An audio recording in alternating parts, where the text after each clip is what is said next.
આજે તારીખ 24/8/2025ના સવારે 8:30 વાગ્યાના સુમારે ઉધના સોલાપુર કમ્પાઉન્ડ જે છે એમાં બજરંગ ડાઇંગની બાજુમાં પ્લોટ નંબર 21 શુભલક્ષ્મી જરીના કારખાનામાં એક બનાવ બનેલ હતો.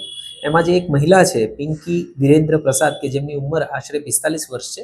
આ મહિલા જરીના કારખાનામાં છેલ્લા 6-1 માસથી ત્યાં આગળ કામ કરી રહ્યા હતા.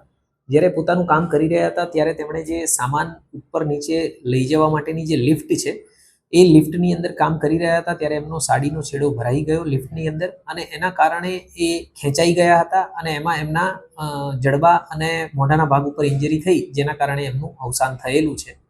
હાલ આ બાબતે આગળની એડી દાખલ કરી અને આગળની તપાસ ચાલુ છે.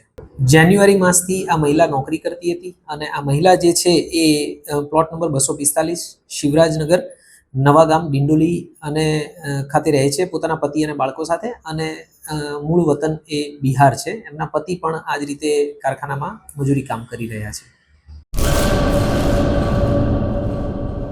શું તમને ખબર છે ડેન્ગ્યુ તાવ એડિસ ઇજિપ્તી મચ્છરો દ્વારા ફેલાય છે. એડિસ ઇજિપ્તી મચ્છર દિવસે કરડે છે.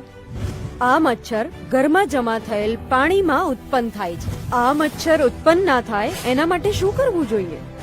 દર રવિવારે માત્ર 10 મિનિટ ફાળવીએ અને મચ્છરોને ઉત્પન્ન થતા અટકાવીએ.